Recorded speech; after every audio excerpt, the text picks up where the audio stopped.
तलाक बिदअत से निजात कब? क्या शरीयत की आड़ में खवातीन का शोषण हो रहा है, उनके साथ जुल्म हो रहा है?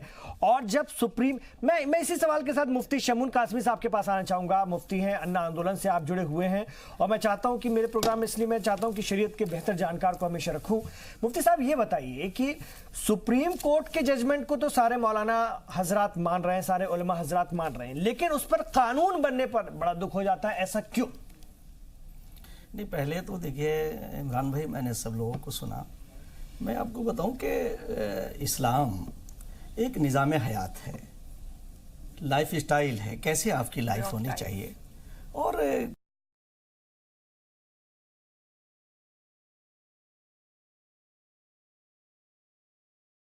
सारी चीज़ें आई, जैसे अभी वकील साहब ने कहा और यासिर भाई ने भी कहा, और हमारी अंबर बैठी हैं बराबर, वो बोली। तो मैं ये कहना चाहता हूँ कि तलाक का जो सही तरीका था, जब उससे गुरेज किया माशरे ने, तो माशरती सतह पर जो हमारी ये सोसाइटी थी उसका फ़र्ज़ था, और उसी के लिए हमारी ये अलग अलग ऑर्गेनाइजेशन बने कि हम उन बुराइयों को रोकेंगे। अब आप बताइए, जिस तलाक का जिक्र ही 3 तलाक का इस्लाम में उसे बड़ा नापसंदीदा समझा गया है, और वो बिदअत है। बिदअत के माने नई चीज़। तो जब वो कोई नई चीज़ दाखिल हो रही थी तो हम सबका फ़र्ज़ था कि हम उसे रोकते। अब उसके बाद जो आगे मसाइल आते हैं कि भाई उन ख़वातीन को, मैं दरअसल 2005 से और अब तक फैमिली कोर्ट का मेंबर रहा हूँ, वहाँ जो मसाइल आते हैं, और मसाइल में मैंने ये देखा कि जिस तरह से मर्द और ख़वातीन यानी शौहर और बीवी, जब वो दोनों आते हैं तो छोटी छोटी चीज़ों के उनके झगड़े होते हैं। जब उनकी काउंसलिंग हम करते थे तो हम ये पूछते थे, जैसे अभी यासिर भाई ने कहा कि रज़ाई नहीं उड़ाई तो तलाक दे दी, और नमक ज़्यादा हो गया तो तलाक दे दी, कोई और चीज़ हुई तो ये सोसाइटी में जो चीज़ थी, इसे सोसाइटी के लोगों को रोकना था। और इसमें जो अपने आप को ये कहते हैं कि हम जिम्मेदार हैं या हम बड़ा रिफाई काम कर रहे हैं, उनका ये फ़र्ज़ था कि वो इन बातों में ना पड़ते कि कहां से क्या हो रहा है। ये तो बिल्कुल ऐसा हुआ कि इनकलाब पसे इनकलाब आएगा, कहीं से आए सितम का जवाब आएगा। जब वो हमारी खवातीन, हमारी बहनें, हमारी बेटियां, उन्हें परेशान किया गया, और एक बिल्कुल ऐसा, यानी जिसे कहना चाहिए गैर दस्तूरी, गैर शरई, कि आपने तलाक कह करके सारे रिश्ते खत्म कर दिए, बच्चे आपके साथ हैं। और वो जो शाबानों का केस था ना, वो जो उस वक्त हुआ था, अगर उसी वक्त ये हमारी तंजीमें मुतहर्रिक हो जाती तो ये सारे मसाइल हल ना हो, सारे मसाइल हल हो जाते। पलटवाने में बज़िद थी। नहीं, मैं आपसे हमारी शरीयत में इमरान भाई, मैं जरा सा थोड़ा सा उसे मैं इसलिए कहना चाहता हूँ कि एक बहुत अच्छा सा मैसेज पहुंचना चाहिए कि सोसाइटी कैसी हो, माशरा कैसा हो। तो उस वक्त क्या था कि मोहम्मद अहमद और शाबानो दोनों पोतों पोतियों के थे, कोई वो ऐसा नहीं था कि उनमें कोई, दोनों ईगो का मामला था। अब उनके साथ कैसे खड़े हो गए, जब वो शाबानो सड़क पे आ गई तो उसमें ये हुआ कि साहब इन्हें जो है वो नान नफका नहीं दिया जाएगा। और साहब इसलिए नहीं दिया जाएगा, क्यों नहीं दिया जाएगा साहब? इसलिए नहीं दिया जाएगा कि क्योंकि आप ये सारे के सारे लोग उस मर्द के साथ आके खड़े हो गए, उन मजलूम औरतों को नजरअंदाज कर दिया। आप बताइए, एक शख्स तलाक करके सारे रिश्तों को खत्म कर देता, उनके बच्चे हैं, वो कौन उन्हें पालेगा, कौन उनकी परवरिश करेगा? सोसाइटी जो है और इस्लाम जो है, अगर इस्लाम को लोग ये समझ लेते, अगर ये अलमबरदार आज समझ लेते, तो मैं कहना चाहता हूं उन लोगों से कि आज जो वो इधर उधर की बातें कर रहे हैं, उन्हें ये बातें करने की जरूरत ना पड़ती। तलाक क्यों आई? जैसे अभी मौलाना ने कहा कि भाई एक अगर मामला ऐसा बन जाए कि एक अलग होने का एक तरीका था कि भाई ठीक है अलग हो जाए, और उसका भी तरीका था कि जब आप तलाक के प्रोसीजर को शुरू करें तो अत्तलाक़ु मर्रतान फ़इम्साकुम बिमारूफ़ औ तसरीहुम बिइहसान, यानी उसे आप उसी तरीके से आप देते जिसका इस्लाम ने बताया, कुरान ने बताया। जब एक आदमी गैर कुरानी अमल कर रहा है, गैर शरई अमल कर रहा है, तो क्या समाज के माशरे के लोगों की जिम्मेदारी नहीं है कि अल्लाह के रसूल ने कहा मन रा मुनकिरन फलयुगय्यिरु बियदिही व लिसानिही फबिक़ल्बिही व ज़ालिका अज़फ़ुल ईमान, यानी आखिरी दर्जा जो है वो जबान से बुरा, यानी दिल से बुरा मानने का है। तो मैं उन हजरात से जो उसके डिफेंस में आते हैं, दिफा करते हैं, मैं उनसे कहना चाहता हूं कि आपको अपनी गलती तस्लीम करनी चाहिए। नहीं मुफ्ती साहब, और मैं आगे जरा से एक बात कहके सुनिए ना जी, वो तो ये कह रहे हैं कि हम भी इसको नाजायज मानते हैं, हम भी गलत मानते हैं, लेकिन मगर फिर भी कानून मत बनाओ। नहीं फिर भी करेंगे, मत बनाओ। नहीं कानून यूं बनाना कि वो जब हमारे इन्होंने- समाज पे छोड़ दो। क्यों छोड़ दें? सवाल ये है, सवाल वकील साहब एक मिनट जरा साहब, ये कानून है। एक मिनट एक वकील साहब थोड़ा, कानून यही है कि वो अरे void है। वकील साहब आपसे कानून नहीं, हम आपसे बड़े उससे भी बड़े कानून की बात करें, जिसकी बात ये बात करते हैं कि हम इसके ऊपर अमल करेंगे। हम तो उनसे पूछना चाहते हैं, हम जवाब चाहते हैं। हमने ये कहा जितनी हमारी रिफाई तंजीमें हैं कि आखिर तुमने उन खवातीन को जो बराबरी इस्लाम ने दी है, यानी माँ बाप की विरासत जो 1/2 की हिस्सेदार है वो, उनकी आपने कोई बात नहीं की। आपने मॉडल निकाहनामे की कोई बात नहीं की, कोई काम अमली तौर से आपने नहीं किया। मैं अभी नांदेड़ गया था महाराष्ट्र योग दिवस में, तो वहां कुछ लोगों ने जो है यानी बातें रखी, तो हमसे कहने लगे, तो हमने उनसे कहा भाई आप ये बताओ कि आप मुखालफत किसी चीज की कर रहे हैं। आपने लोगों में ये कहा कि सुबह की नमाज पढ़ेंगे तो रिस्क में बरकत आएगी, सवेरे उठोगे तो तंदुरुस्त रहोगे, और उसी के साथ अगर दौड़ोगे तो और तुम्हें बीमारियां तुम्हारी कम होंगी। अगर योग के जरिए से बीमारियां कम होती हैं तो तुम्हें इसमें कहां कोई गुनाह है, मुझे बताओ। तो जिस वक्त ये बात है, मैं इसलिए कहना चाह रहा हूं कि समाज के उन लोगों की जिम्मेदारी थी कि आज अगर सरकार ने ये फैसला लिया कि भाई वो खवातीन जब रोती भी आती थी, मैं आपको बता दूं इमरान भाई कि मैं जब बैठता था मैं, और वो खवातीन आती थी, उनके एक गोद में बच्चा होता था, एक और छोटे छोटे बच्चे 3-3 4-4 बच्चे होते थे, और पूछा भाई क्या कि साहब ये हुआ, अरे रुपया आमदनी रुपया है और खर्च 1.5 रुपया है, तो झगड़े होंगे। तो अब इनसे कोई पूछे कि कितनी आपका एक इतना मजबूत निजाम था, उस पर कोई काम आपने नहीं किया, सिर्फ आप एनजीओ बना करके अपने फायदे के लिए काम करने लगे। आज मैं मुसलमानों से ये बात कहना चाहता हूं कि ये अल्लाह की तरफ से है कि नहीं ठीक है, बिल्कुल सही कह रहे हैं आप। कतर से फंडिंग आ जाए, सऊदी अरब से फंडिंग आने दो, कतर से फंडिंग आने दो, अरेबियन ममालिक से फंडिंग आने दो, और यहाँ पर जो है अपना एजेंडा चलाने दो। सर मैं बाकी लोगों को सुनना चाहूंगा। शोएब साहब को, दरअसल मुफ्ती साहब आपकी कोई बात पर एतराज है, आपकी बात पर एतराज है, मैं शोएब का एतराज तो ले लूं। आप कोई एतराज है आपकी बात पर, इसलिए मैं एतराज नहीं है, इतराज नहीं है बल्कि एहतराम है, और बड़े एहतराम के साथ मुफ्ती साहब ने बहुत सारी बातें कही। देखिए, इस बात को कतई ये नहीं समझना चाहिए कि अगर हम इस बिल पर जिराह की बात कर रहे हैं, कुछ अमेंडमेंट्स की बात कर रहे हैं, तो वो मुसलमान ख़वातीन के हुकूक के खिलाफ है। बल्कि देखिए कि हमने पहले भी कहा कि तमाम जो मस्जिदें हैं और तंजीम है, उसको जो है वो पहला इनिशिएटिव लेकर के उन तमाम घरों का बॉयकॉट करना चाहिए जो इस तरह की सामाजिक बुराई करते हैं, यानी कि जो है ये ट्रिपल तलाक जैसे जो है जुर्म करते हैं। पहली बात, किसने किया, कब किया, और ये पहले जब ये कानून बन रहा था उसके बाद कब किया, ये तो बताइए। आज मुसलमान खवातीन का जो है, उसके बाद कोई कदम उठता दिख जाता है, ऐसे मौके पर जो है दुख दर्द वो हम समझ रहे हैं। जब हम समझ क्या आप ऐसी बयानबाजी कर रहे हैं, तो बड़े अफसोस की बात है। और समाज अगर ये कर चुका होता ना तो ये नौबत नहीं आती। समाज अगर ये कर चुका होता है तो ये नौबत नहीं आती। कानून जो है वो कॉन्स्टिट्यूशन के दायरे में बनेगा, और जब भी कहीं अनकॉन्स्टिट्यूशनल चीज होती है तो उसमें जिराह करना जरूरी होता है। ये क्या यासिर जिलानी साहब, ये क्या कानून के खिलाफ हो रहा है? अच्छा देखिए, मैं नहीं कीजिए, संविधान के खिलाफ। हिंदुस्तान में 2 लोग सबसे ज्यादा जो मुखालफत कर रहे हैं, एक असदुद्दीन ओवैसी साहब है, दूसरे आजकल नए आ गए रामपुर से आपके आजम खान साहब। मैं पर्सनल बोर्ड भी है, मुस्लिम पर्सनल बोर्ड से तो हम लोग हमने उनका पर्दाफाश कर दिया। आप नहीं है, मैं आपसे नहीं कह रहा हूं, मेरा सिर्फ ये कहना है कि लोग ये भूल जाते हैं, जो लोग सवाल उठा रहे हैं कि 3 साल की सजा हो जाएगी, 1 साल की सजा हो जाएगी। एक बात बताइए, जब केस होगा ट्रिपल तलाक का वकील साहब, तो क्या पुलिस आएगी और डायरेक्ट 3 साल के लिए भेज देगी जेल, या पूरा प्रोसेस चलेगा, ट्रायल चलेगा, कहां से चलेगा?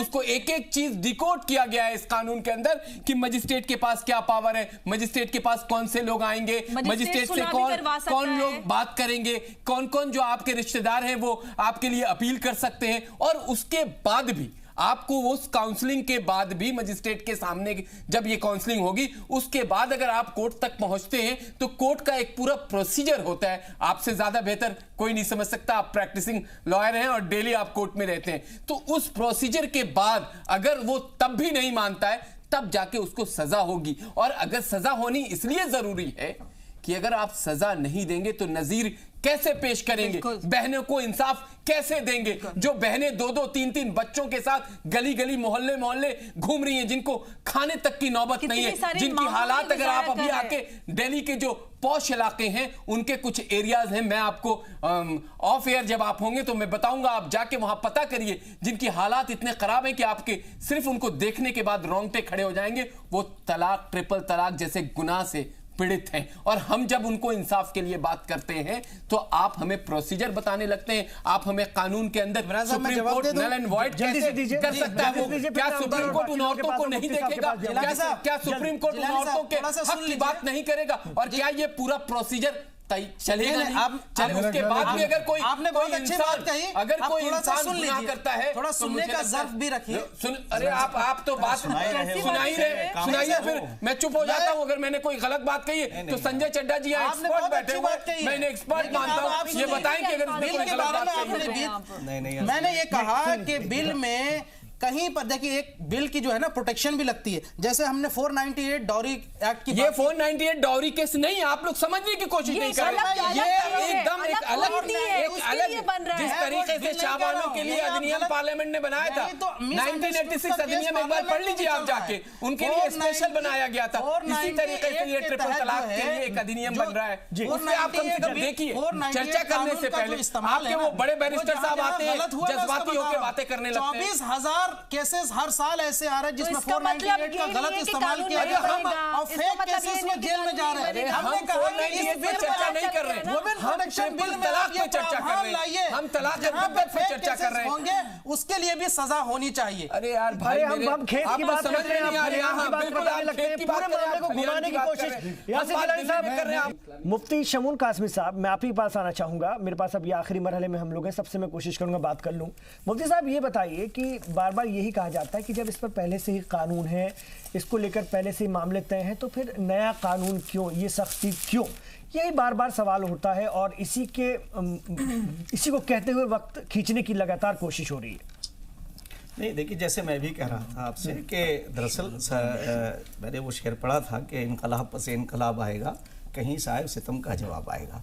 वो मालिक की कायनात जिसने हमें एक ही नरो नारी से बनाया है, हम सब के दूध और खून के रिश्ते हैं, इसमें हिंदू और मुसलमान की बात नहीं, बल्कि मैं ये समझता हूँ कि ये कुदरती इत्तिफाक है कि सरकार ने कोर्ट के आर्डर को फॉलो किया और उसे इम्प्लीमेंट करने के लिए कदम बढ़ाया और एक बिल लाने की कोशिश की। तो इसमें सरकार की, मैं तो ये समझता हूँ कि ये सरकार का बहुत अच्छा कदम है।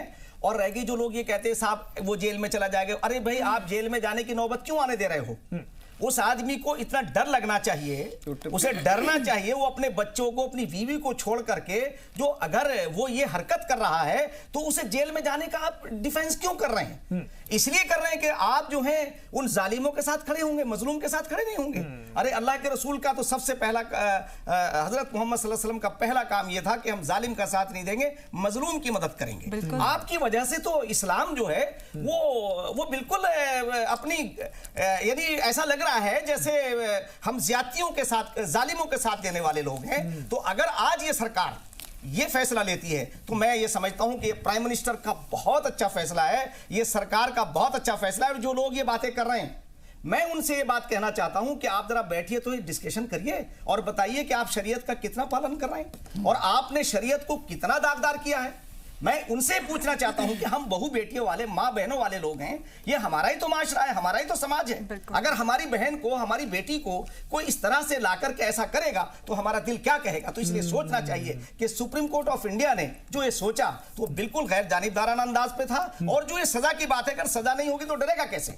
उसे डर लगेगा। और तलाक, वो ऐसे जो तलाक बिदअत है उसे क्यों वो अमल में लाएगा? उसे नहीं लाना चाहिए। इसलिए मैं लास्ट में कहना चाहता हूं कि उन पे खौफ होना चाहिए और अपने समाज को, सोसाइटी को ठीक करने की कोशिश करनी चाहिए, ना कि उससे फायदा हासिल करने की कोशिश करनी चाहिए। आज मैं देख रहा हूं कि जब सरकार अच्छा काम कर रही है तो एक पूरे मुल्क में एक मैसेज आ रहा है।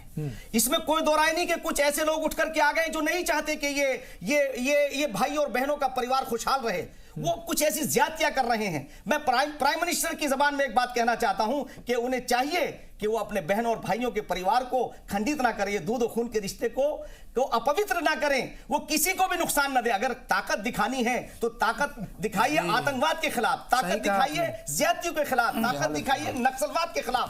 आप इन मजलूम यानी जो गरीब एक निहत्ता आदमी मिल जाए उसे मार डालें, ये गलत है। ठीक है, आप एक ऐसी खातून को आप तलाक देकर घर से बाहर निकाल दें, अपने बच्चों को जिंदा करके ही यतीम कर दें। एक मिनट की बात है अंबर, ये पूरा मामला जितना समझ में आता है अगर बहुत मोटे तौर पर देखें तो सीधे तौर पर पुरुषवादी सोच से जुड़ा हुआ मामला है कि हम सब चीज से सहमत हैं, हम मानते हैं कि ये गलत है हो रहा है, ये बिल्कुल गलत है, ये नहीं होना चाहिए, शरीयत भी इसके खिलाफ है, लेकिन महिलाओं की इस आवाज को हम नहीं उठने देंगे क्योंकि महिलाओं के को लेकर मामला और भारतीय जनता पार्टी की क़यादत वाली सरकार कर रही है, इसलिए हमको और तकलीफ है। ये भी एक सच्चाई है। जी देखिए, सबसे बड़ी अफसोस की बात इमरान जी यही है कि सब लोग, हर कोई नहीं कहता कि ये जायज़ है, लेकिन कोई भी जब महिलाओं के लिए बिल बनने की बात आती है तो सब कहते हैं कि नहीं, बिल नहीं बनना चाहिए, सजा नहीं होनी चाहिए।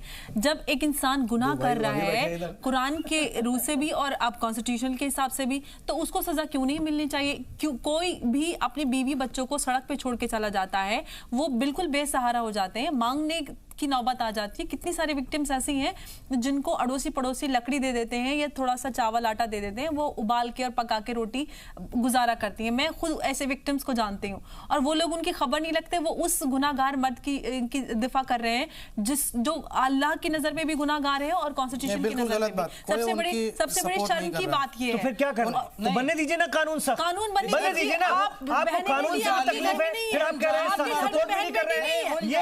ये भारतीय जनता पार्टी की क़यादत वाली हुकूमत सपोर्ट नहीं कर रही है। आपको कैसा लगेगा? अरे शुएब, तुम तो भैया अभी नौजवान हो, मुझे बताओ कितनी मस्जिदों में, कितने मोहल्लों में जाके तुमने काम किया? कहाँ तुमने देखा? आप शरीयत की बात करते हैं, शरीयत की बात करते हैं, हम दे देंगे। कौन अपनी बहन बेटियों को, अपनी बहनों को, आपने बात की एक ही बताइए ना, आप कौन से, आप अपनी बहन और बेटियों को जायदाद नहीं सकते? मैं आपको बता दूं, आप शरीयत की बात करते हैं ना, बात करते हैं, हिंदू मुस्लिम जब आपको लगता है, जब आपको सूट करता है ना, तो आप शरीयत पे आ जाएंगे, और जब सूट करेगा तो आप ट्रिपल तलाक पर बात कीजिए ना। अरे उनको छोड़िए ना, इमरान भाई को छोड़िए, अब अपने समाज की फिक्र कीजिए जो सबके लिए इंसाफ हो। पोलराइजेशन शुरू कर देते हैं, पोलराइजेशन शुरू कर देते हैं। क्या ताल्लुक है? मैं आप ही क्या क्या लेना देना? इससे आपको क्या लेना देना? आप अपने समाज का सोचिए ना। यासिर जिलानी घर तो समझ में आ रहा है, ये कह रहे हैं भेदभाव हो रहा है। यासिर जिलानी साहब की बात है। देखिए, मैं तो सिर्फ ये कहना चाहूंगा, यासिर जिलानी साहब भेदभाव हो रहा है, वो सबरीमाला की याद दिलाते हैं, देखिए वो हिंदू औरतों की याद दिलाते हैं। देखिए, जब सबरीमाला का मामला आया, हमने उस पर भी डिबेट करा और अपनी विचारधारा के अकॉर्डिंग तर्क के साथ अपनी बात को रखा। इस पर थोड़ा सा एक बार आप रोशनी दे दीजिए। जब आप कभी इस तरह के इशू आए तो आप बैठेंगे, हम आपके साथ बात करेंगे, हम ट्रिपल तलाक पे बात करें। मेरा एक छोटा सा सवाल है आपसे, अगर आप इतने जबरदस्त तरीके से बैटिंग कर रहे हैं उसकी तरफ से, तो जब मुस्लिम पर्सनल लॉ बोर्ड ने एफिडेविट में कपिल सिब्बल के थ्रू ये लगाया था कि औरतें मंदबुद्धि होती हैं, तो कभी आप मुस्लिम पर्सनल लॉ बोर्ड मुस्लिम पर्सनल लॉ बोर्ड जो पूछेंगे है आप? वो हिंदुस्तान, अरे आप पूछेंगे, की आवाज नहीं है। अरे अब देखिए, अब मैं क्या बोलूं, मैं क्या बोलूं? आप मुस्लिम पर्सनल लॉ बोर्ड मतलब जिस तरह की बातें करता है, आप उससे पूछिए। मेरे कहने के बाद आप पूछिए। ध्यान दे रहे, पॉजिटिव बातों के ऊपर कम ध्यान दे रहे। अरे मैंने पॉजिटिव तो मैंने संजय चड्ढा जी से भी बताया उन्हें कि क्या प्रोसीजर है, क्या बिल के अंदर तरमीम कर रही है सरकार। बिल को बहुत इजी बना दिया है, बिल को आप जैसे बुद्धिजीवी और जो दूसरे समाज के अच्छे लोग हैं उनके कहने के बाद एक शानदार स्वरूप के साथ बिल लाया जा रहा है जिसमें तमाम लोगों के लिए बहुत सहूलियत होगी। और लेकिन औरतों के हक की बात होगी, औरतों को इंसाफ मिलेगा, औरतों को जो वायदा किया है इस सरकार ने उस वायदा को पूरा करेगी सरकार। आपके पास एक मिनट मुफ्ती साहब, अल्लाह जिसे चाहता है इज्जत देता है। अल्लाह ने इज्जत दी है इस सरकार को, तो लोगों को उसे तस्लीम करना चाहिए। और जो वो काम कर रहे हैं वो गलत काम नहीं कर रहे हैं, और वो अगर किसी को गलत लग रहा है उन्हें अपनी दुकानों का जरूर खतरा है, तो अपनी दुकानों में माल अच्छा है, वही खतरा है। माल अच्छा रखें। ये बताइए सर, भी उतनी ही इज्जत है और संजय के चड्ढा साहब दी है। अगर ये कानून अगर आगे बन जाता है तो प्रैक्टिकली संजय के चड्ढा साहब, आप तो कानून के जानकार हैं, अगर ये बन जाता है तो आगे अगर, हालांकि अभी मुश्किल ही लग रहा है लगातार जिस तरह से विपक्ष का रुख है, लेकिन अगर इस पर काम होता है तो कितना प्रैक्टिकल रहेगा ये? मैं एक बात पहले ऐड करना चाहूंगा, जैसे मुफ्ती साहब ने कहा और शोएब साहब ने भी कहा कि कौम को, अर्थात मुस्लिम संप्रदाय के लोगों में से जो ऊपर पहुंचे हुए लोग हैं, अच्छी तरीके पे हैं, उनको इस चीज को हटाना चाहिए था। ये दोनों का व्यू है। मेरा मानना ये है कि सुप्रीम कोर्ट ने यही तो देखा, आप फेल हो गए। बिल्कुल एग्जैक्टली आप फेल हो गए। सुप्रीम कोर्ट ने तभी तो निकाला कि ये गैर कानूनी है। तो फिर गैर कानूनी हो गया, कॉन्स्टिट्यूशन फिर बिल क्यों ला रहे हैं? अरे सजा नहीं मिलेगी भाई, उसके बाद भी 500 केसेस आ गए।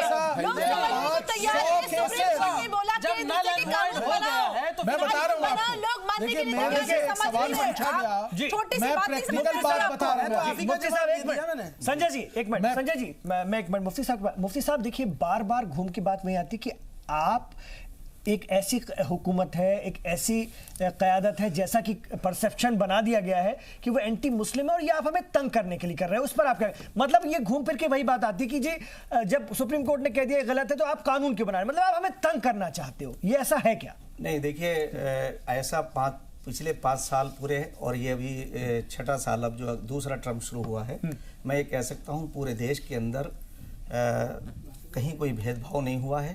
अगर जो भी सामने आया है वो हिंदुस्तानी है और वो गरीब है, उसकी मदद हुई है, चाहे वो मकानात का मामला हो, चाहे वो गैस के कनेक्शन का मामला हो या अन्य मामलात हों, उन सब में सरकार ने बगैर भेदभाव के काम किया है। और जो लोग ऐसा कर रहे हैं, देखिए सबसे बड़ा काम ये होगा पूरे देश के अंदर, मैं पूरे देश में, अभी मैंने बताया कि महाराष्ट्र से मैं आया हूँ, कि पूरे देश में सबसे बड़ा जो मुसलमानों को संतुष्ट है वो ये है कि कहीं भी सांप्रदायिक दंगे नहीं हुए हैं।